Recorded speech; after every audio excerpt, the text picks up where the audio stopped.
Hello. The Divine Code reading for January 15th, pages 443 and 444. We are in the chapter, The Prohibition of Causing Personal Injury or Damage.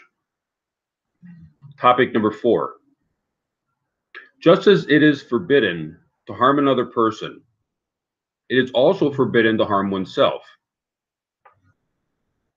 Panim Yosef and Lukute Sikut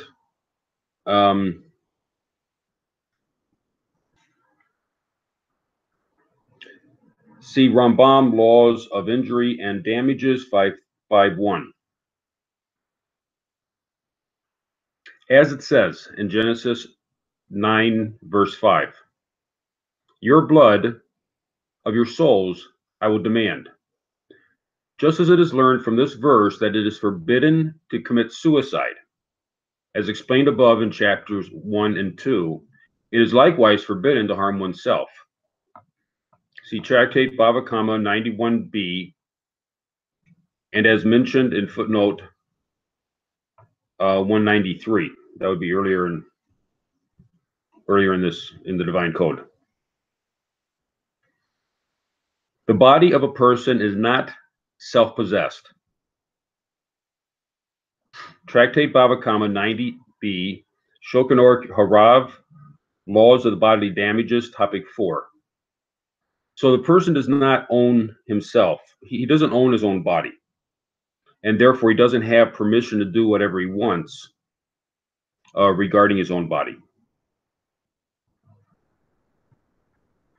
The person therefore does not have a right to harm himself without due reason, in the manner that one may do to his own property.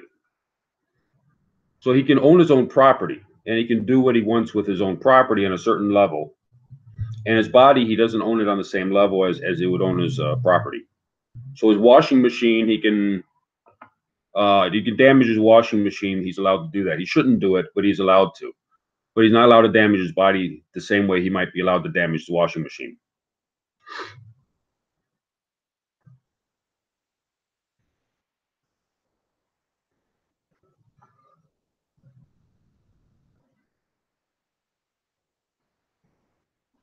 Even if a person was given permission to harm to another to harm him, it is forbidden for the other to do so.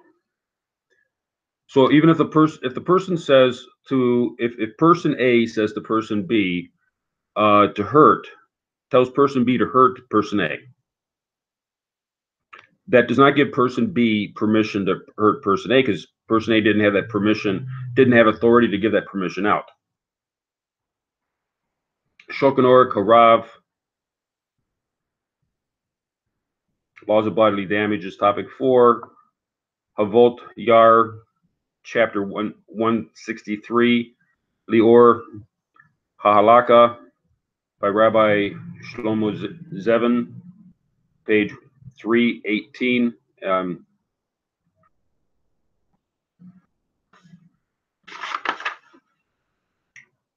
This also includes the prohibition for one to cause himself suffering for no reason, since the body is not one's own possession. But if there is a purpose to it, such as toiling to make a living, it is surely permitted.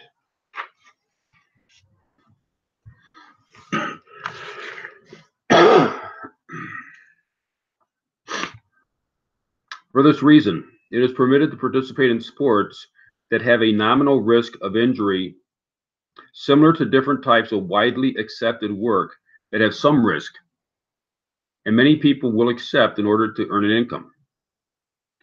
But if the aim of the sport is to injure another person, it is forbidden.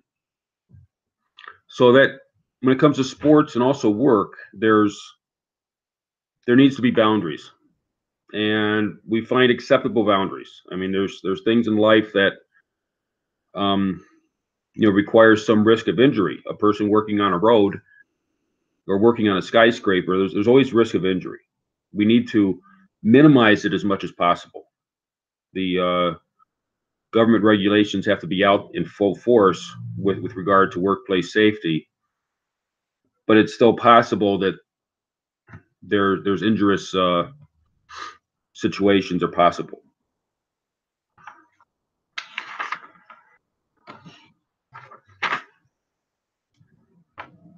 Topic number 5. It is only forbidden to cause harm in a way of disregard to the body, but it is permitted if done in order to heal or enhance the body, such as surgery done to heal a sick person, or even plastic surgery for the purpose of beautification.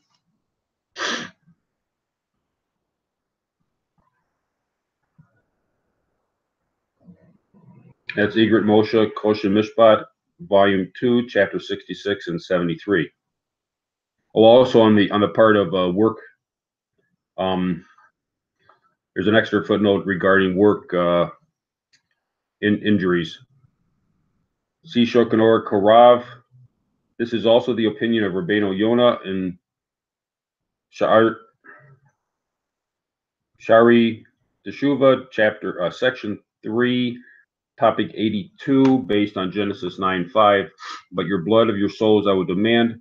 Presumably, this is in accordance with Tractate Bava Kama 91b, and therefore, accordingly, the law would apply to Gentiles as well, even if it is to be assumed that this was only a righteous behavior,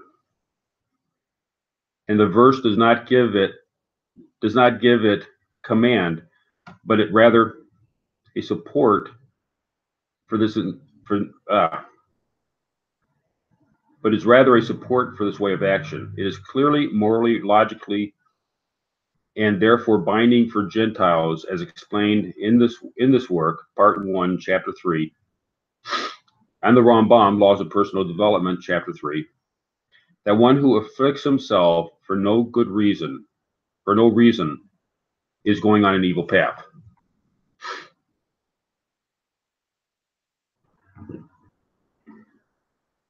So even if all else, there's the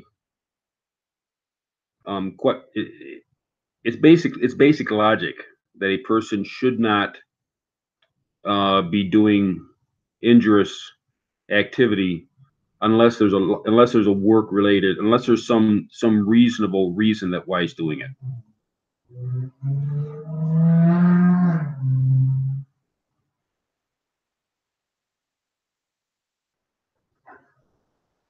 Topic number 6. A male Gentile may have himself circumcised, as a Gentile parent may have, and a Gentile parent may have this done, may have his or her male child circumcised. So circumcision would be considered injurious, but it's in a category that is permitted, both for the self and also for a child. See Tractate of Avodah Zarah 10b for the story of Gentile Ketia bar Shalom, who circumcised himself. The Talmud raises no objections to this, implying that it is permissible. Also, Rambam, Laws of Kings 8:10, says that a Gentile may take this upon himself.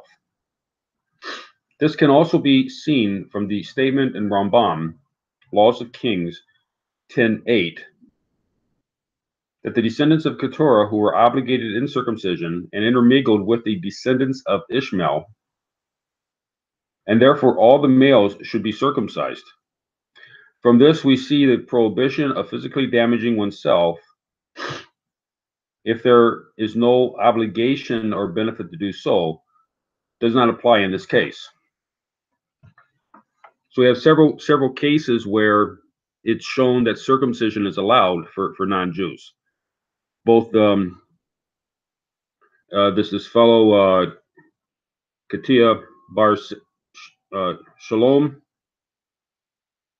and also the children of Keturah, and also the children of Ishmael who intermingled with the children of Keturah. Now, the children of Keturah had a command, kind of, sort of, because that was from Abraham. It was Abraham's descendants after that point, and that would include, well,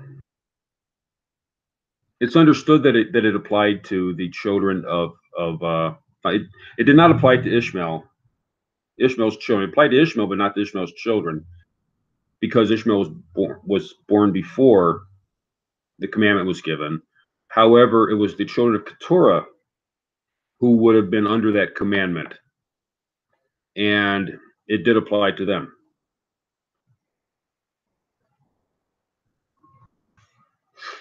But we see where non-Jews are allowed to circumcise. Examples of that from this. It seems to contradict the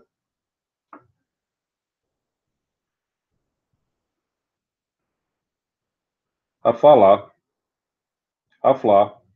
mentioned in the above in footnote 193, who says that Abraham did not circumcise himself until he had the express divine commandment to do so, because of the no-hide prohibition of harming oneself. For if so, how could any male Gentile, or other than the intermingled descendants of Keturah and Ishmael, be allowed to circumcise himself nowadays? It is possible the answer is that any male Gentile may have this circumcision as a universal way of serving God. Whereas before this commandment was given to Abraham, it did not constitute a service to God. Now so that would be giving a very strict understanding to the prohibition against harming oneself. Now, because we know that there is the allowance for cosmetic surgery, and it could be argued that circumcision is a form of cosmetic surgery. So it could be argued that it's allowed, and because it's a service to God, therefore it would not have been prevented by the lack of a command.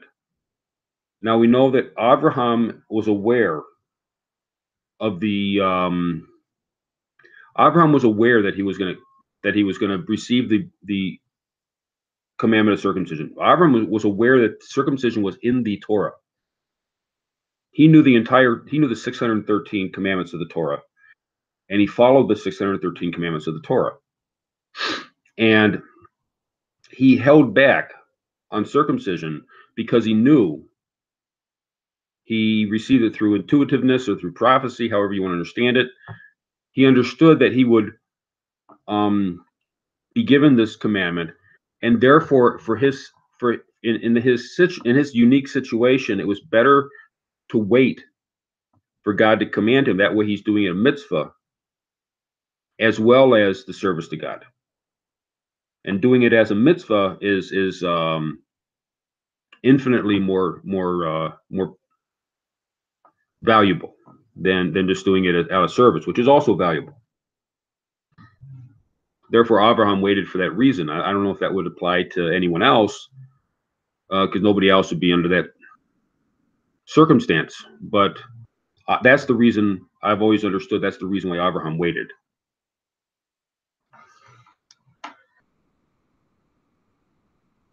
This is comparable to what Rambam writes in Pirush HaMishnah on Tractate Truma, into chapter 3, that a Gentile can receive reward for his righteous actions. Therefore, at least for this reason, there is no prohibition against a male circumcision because of self-inflicted injury. See also Fundamentals of the Faith, topics 3, chapter 3, topics 4 and 5, and footnotes there. And the Divine Code goes into more discussion of circumcision in that location. Thank you.